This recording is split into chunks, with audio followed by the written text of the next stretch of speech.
The sky above Epsilon 5 was a deep violet, the sun sinking behind jagged obsidian peaks, casting long shadows over the barren landscape. The air was thick with the scent of scorched earth and distant mineral dust, a reminder of the harsh world that surrounded the outpost. Mira, a solitary worker in the mining colony, trudged back toward her modest dwelling, her boots kicking up fine soot as she moved. The outpost was on the edge of the settlement, far from the bustling core of human activity, where the machines roared and the workers toiled endlessly. Here, silence was king, broken only by the occasional wind that howled through the blackened soil. Mira's body ached from the long hours spent in the mines, her muscles stiff from hauling heavy ore through the tunnels. She wiped sweat from her brow with a sleeve already darkened by soot, her hands calloused and raw. The work was relentless, and the pay was barely enough to keep her going, but she had learned to survive on her own terms. The colony had no room for weakness, and she had long since hardened herself to its indifference. Few ever came this far from the main settlement, and she preferred it that way. Solitude was safer than the whispers of judgment and suspicion that followed those who lived differently. As she approached the gate of her outpost, a soft tapping broke the silence. It was faint, almost hesitant, as if the one making the sound feared being heard. Mira froze, her pulse quickening. Visitors were rare, and those who came often did so with ill intent. She hesitated, then stepped forward, unlocking the heavy iron latch. The gate creaked open, revealing a figure standing in the dust-choked air. It was an alien, unmistakably different from the humans who dominated Epsilon 5. His skin was a deep, obsidian hue, veins pulsing faintly with a soft green glow, and his eyes were wide, reflecting the fading light with an eerie luminescence. He was lean, almost gaunt, and beside him stood two smaller figures, children, their limbs thin, their faces hollow with hunger. Mira's breath caught. She had seen aliens before, but never this close, never alone and desperate. The man's voice was quiet, almost pleading. "Please, do not be afraid. We seek shelter, nothing more." His words carried an accent, foreign yet oddly gentle. Mira's instincts screamed caution.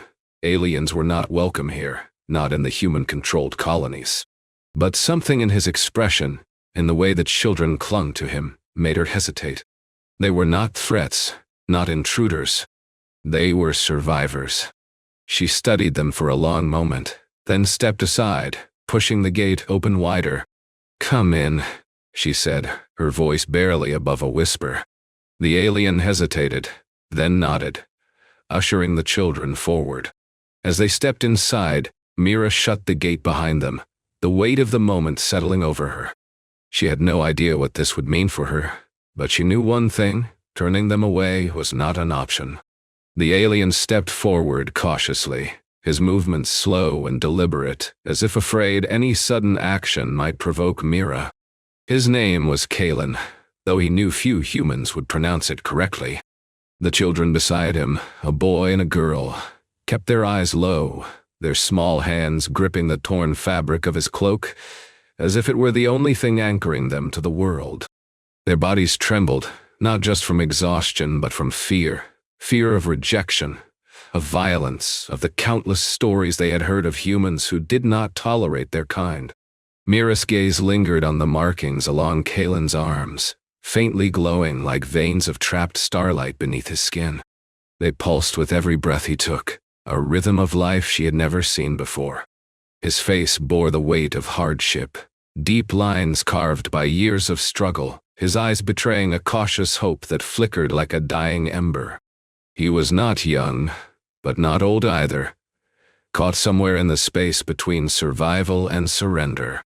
The children, barely past infancy by human standards, clung to him like shadows, their dark eyes darting toward Mira, then back to the ground.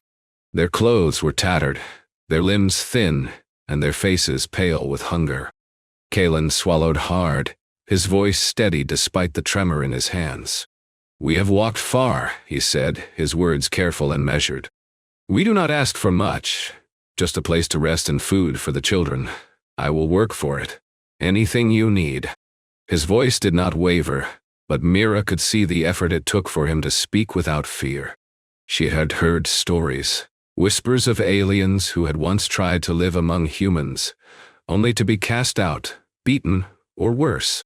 The colony's leaders had made it clear that humans came first, and that aliens were to be tolerated at best and exploited at worst. She stepped aside, motioning toward the small structure behind her. "Inside," she said simply. Kaelen hesitated, then nodded, guiding the children forward. They moved with a strange grace, their steps light, despite their fatigue, as if they were used to walking on uneven ground. Mira followed, closing the gate behind them, the iron latch clicking into place with a finality that made her stomach twist. Inside, the outpost was dim, lit only by a single oil lamp that flickered against the cold stone walls. Mira moved to the hearth, lighting a fire with practiced efficiency, the warmth slowly pushing back the chill that had settled in the air. She pulled a kettle from the shelf, filling it with water from a cask. The children sat near the fire, huddled close to one another, their eyes never leaving her. Kaelen remained near the door, his posture rigid, as if ready to flee at a moment's notice. Mira set the kettle to heat, then turned to face him. "You didn't have to come here," she said, watching his reaction. Kaelen exhaled slowly, his hands clasped behind his back. "There was nowhere else," he admitted. "We were told to stay away from human settlements, but the children, they needed food. We had nothing left." His voice was quiet, but there was a strength beneath it, a determination that made Mira pause. She studied him, then the children. Their hunger was evident, their bodies weak from starvation. She had seen this before in the mines. Workers who had gone too long without proper rations, their strength failing them. But these were not workers. They were refugees, cast out from whatever world had once been theirs. Without another word, Mira moved to the cupboard, pulling out dried roots and scraps of protein.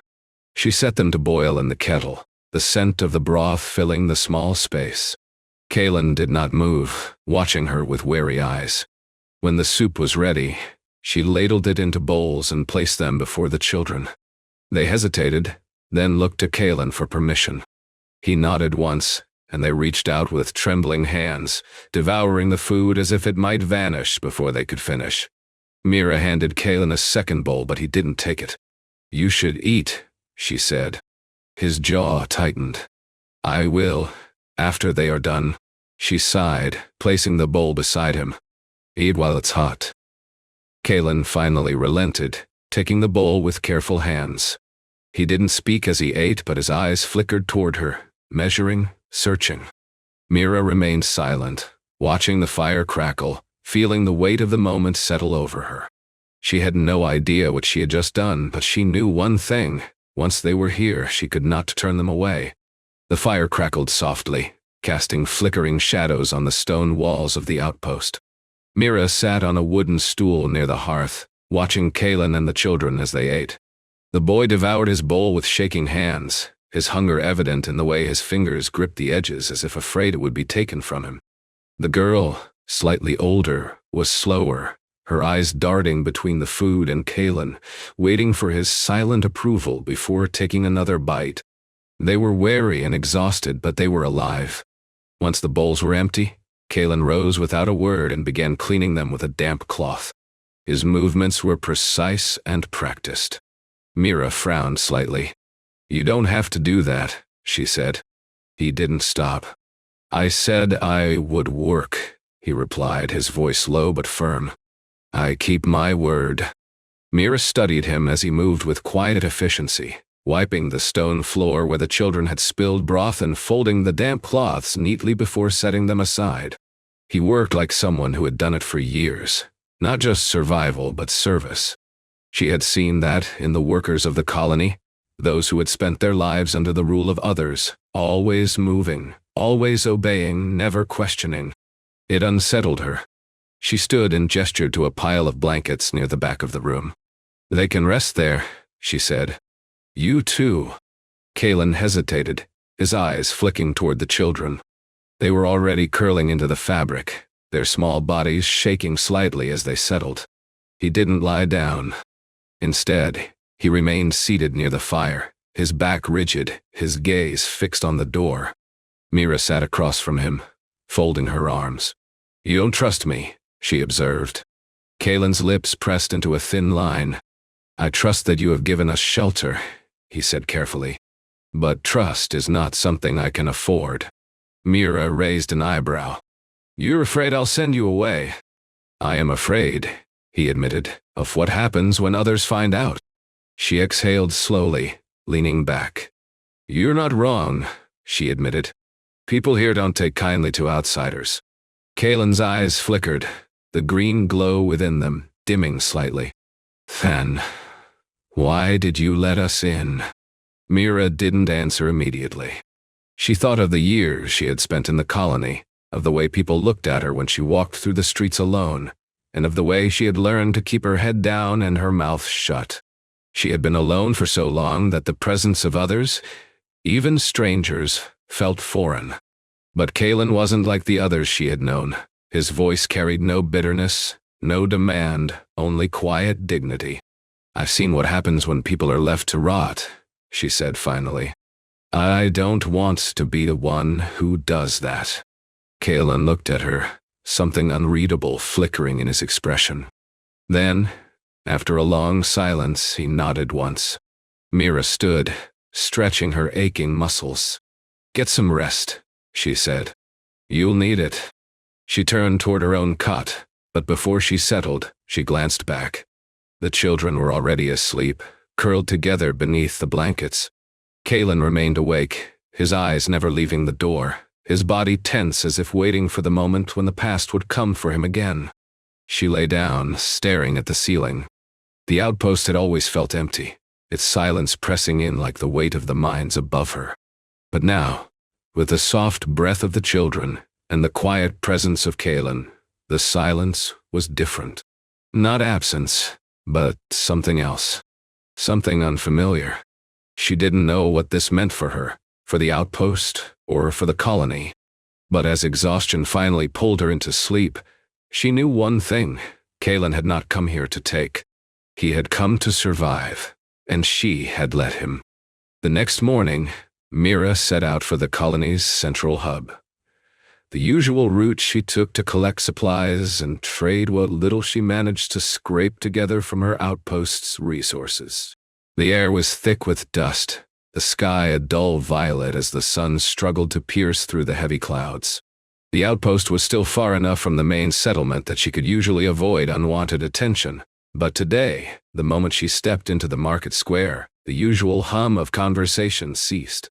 A group of miners stood near the supply depot, their faces hardened with suspicion. Among them was Dren, a grizzled foreman who had long been one of the loudest voices against alien presence in the colony. He stepped forward, arms crossed, his expression unreadable. "You've got company," he said, his voice carrying the weight of accusation. Mira's jaw tightened.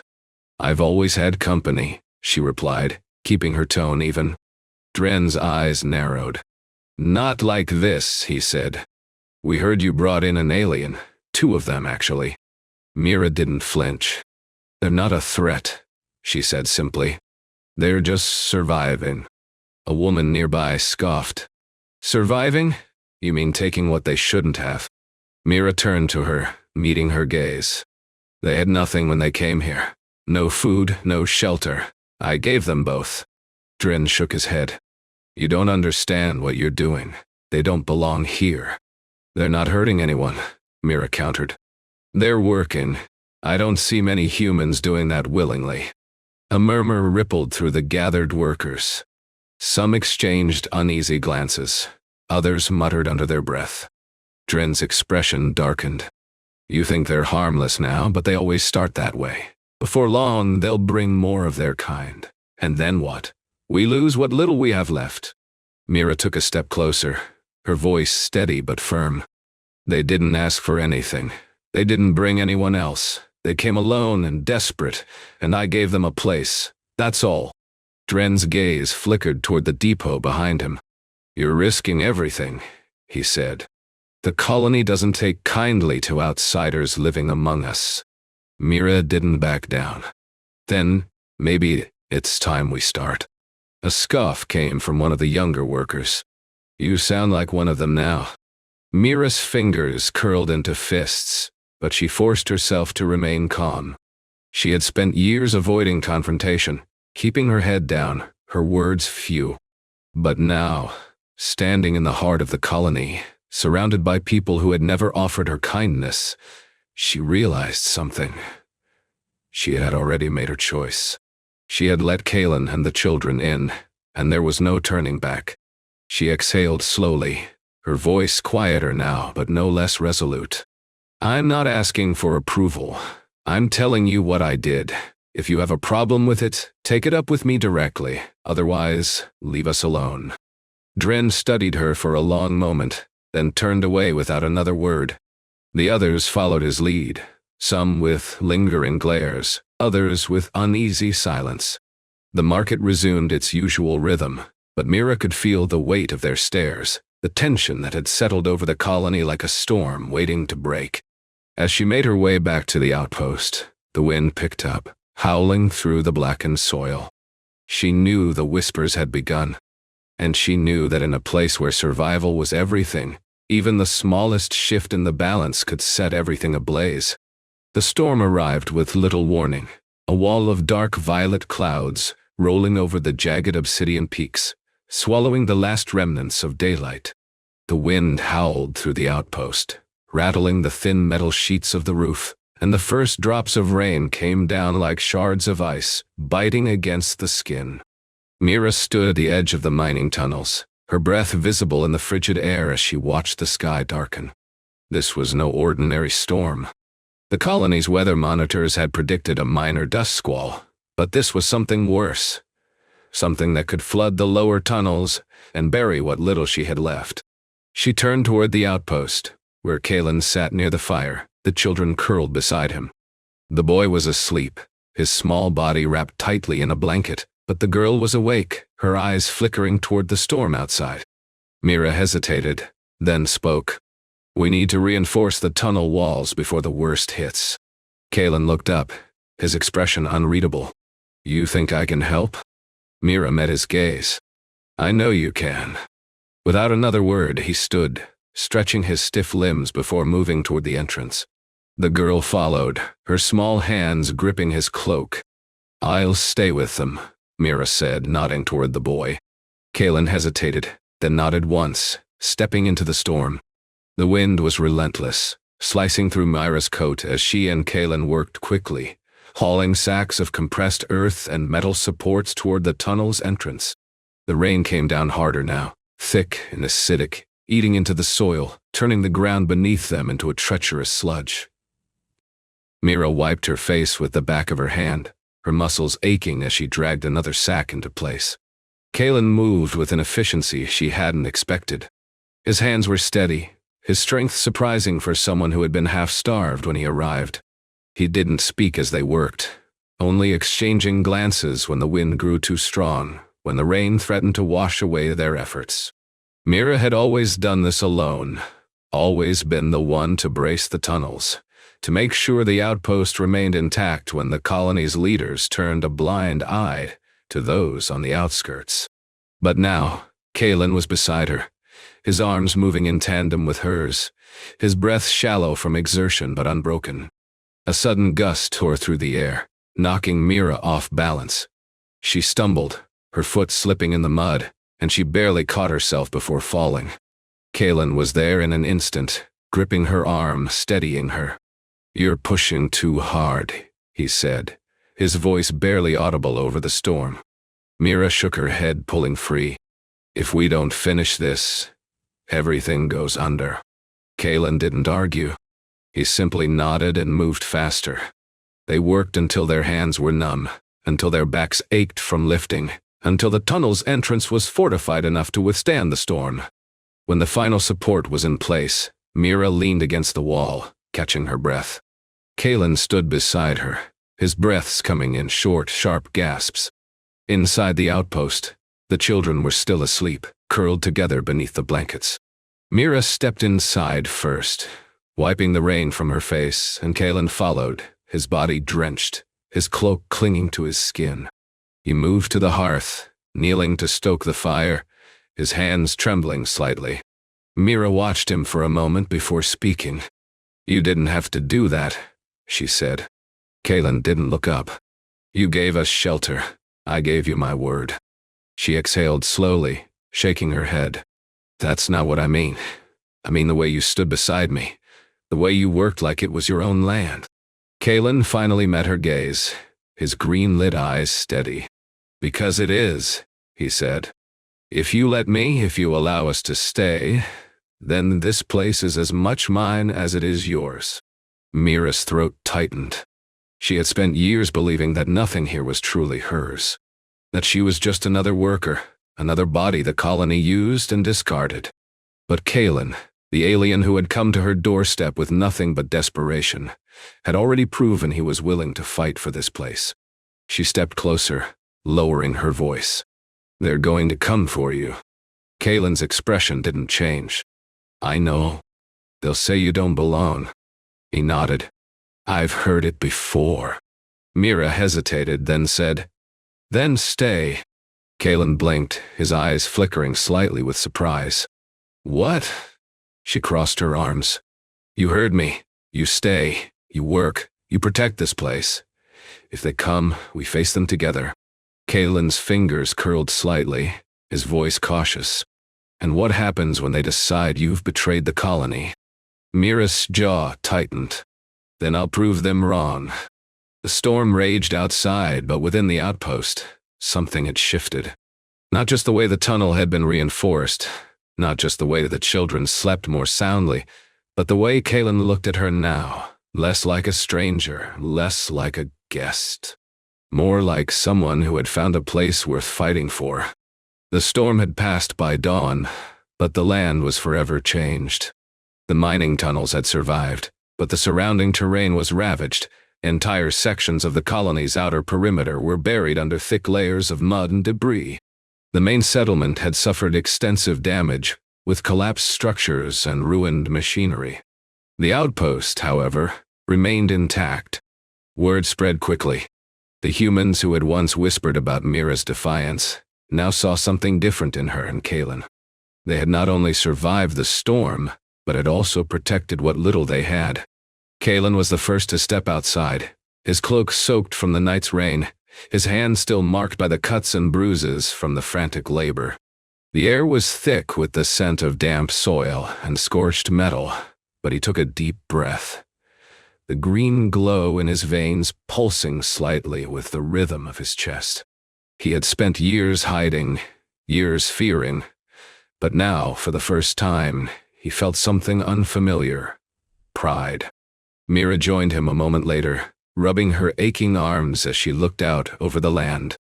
The mine's entrance was still standing, the supports they had built holding firm against the storm's fury. The children stirred inside, their small voices murmuring as they woke, but Kaelen and Mira remained outside, watching the first signs of movement from the colony. It started with a single figure, a woman, her coat heavy with the weight of the rain, her steps slow as she approached the outpost. She carried a bundle of dry cloth in her arms, her expression unreadable. When she reached the gate, she hesitated, then finally spoke. "I heard what you did," she said, her voice low. "You saved the mine." Mira narrowed her eyes. "And?" The woman shifted, then held out the bundle. "These are for the children," she said. "They're dry, warm." Kaelen stepped forward before Mira could respond, taking the cloth with a nod. "Thank you," he said, his voice steady. The woman looked at him, then at Mira, before turning and walking away without another word. Next to come were two men, miners Mira recognized from the supply depot. One carried a small tin of preserved protein, the other a crude wooden crate filled with tools. "You're gonna need these," the first said, setting the tin down. "You lost enough as it is." The second placed the crate beside the gate. "If the mine needs repairs, we can help." Mira crossed her arms. "You were the first to call him a threat." The men exchanged glances. "We were wrong," one admitted. "We saw what happened during the storm. You two didn't run, you fought for it." Kaelen remained silent, his fingers curled around the tin of food. He had spent his life expecting cruelty, expecting rejection. But now, as more figures appeared on the horizon, some with baskets, others with supplies, his mind reeled. The humans who had once avoided him were coming to his doorstep, not with hostility, but with something else. Later that evening, as the children slept and the fire crackled in the hearth, Mira sat beside Kaelen, her expression unreadable. "They're starting to see you," she said. Kaelen exhaled slowly. "And what happens when they see more?" Mira glanced at him. "Then they'll see what I see." Kaelen looked down at his hands, the green glow dimming slightly. "I was taught to keep my head down," he murmured. "To not speak unless spoken to not ask for more than what was given." His voice was quiet, almost haunted. "But here, I was not told to disappear." Mira leaned back against the wall. "You didn't disappear," she said. "You built." Kaelen finally looked at her, his expression softer than before. "Because I was given a chance." She studied him for a moment, then reached into her coat, pulling out a folded document. She placed it between them, her fingers tapping the edge. "This land," she said, "was always mine. But not anymore." Kaelen's eyes widened slightly. "You're giving it to me." Mira nodded. "You earned it. You proved that you're not just passing through. You're here to stay." Kaelen hesitated before reaching for the document, his fingers brushing over the edges before he pulled his hand back. "And if they come for me again?" he asked. "If they decide I'm still a threat." Mira's jaw tightened. "Then I'll be the one standing between you and them." Kaelen looked at her, something flickering in his expression, disbelief, gratitude, something deeper. He didn't bow. He didn't thank her with words. Instead, he simply sat beside her, his presence steady, his silence no longer one of fear but of belonging. Outside, the wind had calmed, the sky a deep, endless blue. The children played in the grass, their laughter ringing through the outpost for the first time since their arrival. The boy chased the girl, their small hands brushing over the wild flowers that had survived the storm. Their eyes were no longer hollow, their bodies no longer shaking from hunger. They were alive, and for the first time, they were free. The colony had not fully accepted them yet. There were still murmurs and still lingering glances of distrust from those who had spoken against them before. But the tide had shifted. The storm had not only tested the land, it had tested the people. And Kaelen had proven that survival was not just about endurance, but about resilience. About the will to fight for something more than just survival. Mira watched the children from the porch, her arms resting on her knees. "They're healing," she said. Kaelen sat beside her, his gaze following hers. "Because of you," he replied. She shook her head. "Because of us." The wind carried the scent of rain and earth, and for the first time in years, Mira felt something stir within her, hope. Not just for herself, but for the future they were building together. The days that followed were filled with quiet but undeniable change. The colony had not suddenly embraced Kaelen and the children, but something had shifted, something that could not be undone. People who had once looked away now nodded in passing. Some brought small gifts. Others asked for his help in reinforcing their own tunnels after the storm. The children, once wary of every human they saw, began to play with the other workers' offspring, their laughter no longer tinged with fear. Mira noticed the difference most in Kaelen. He no longer stood at the edges of conversations, no longer kept his voice low when he spoke. He walked with purpose now, his shoulders no longer hunched in expectation of a blow. And when she looked at him, she saw not just a man who had fought for survival, but one who had found something more. One evening, as the violet sky faded into deep blue, Mira sat on the porch steps, watching the children chase each other through the tall grass. Kaelen joined her, his hands still dusted with the remnants of the day's work. He held a small wooden box in his lap, the same one she had given him after the storm passed. Inside were nails, a hammer, and sandpaper, tools for building, for creating something lasting. They asked me what we were making, Kaelen said, his voice calm but thoughtful. Mira raised an eyebrow. And what did you say? He looked at her, the green glow in his eyes steady. I said, we were making a home. She exhaled a quiet breath, a small smile tugging at the corners of her lips. And? They said it was already yours. Kaelen shook his head. Not like this. Mira nodded. He was right. Before, the outpost had been a place of solitude, a space where she had survived but never truly lived. Now, it was something different. It was theirs. The next morning, a woman from the colony arrived at the gate.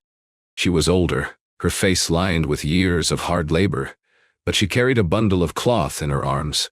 When Kaelen opened the gate, she hesitated, then finally spoke. I made these for the children, she said, placing the bundle in his hands. They should have something clean to wear. Kaelen took the cloth without a word, his fingers brushing over the soft fabric. Thank you, he said at last. The woman studied him, then gave a small nod before turning back toward the colony. Later that day, a young boy arrived, holding a small carved wooden toy. He didn't speak, only placed it on the porch and ran back to his mother. The children took it inside, turning it over with wide eyes, their fingers tracing the delicate lines of the carving. Kaelen sat beside Mira as the sun dipped low, casting golden light across the fields.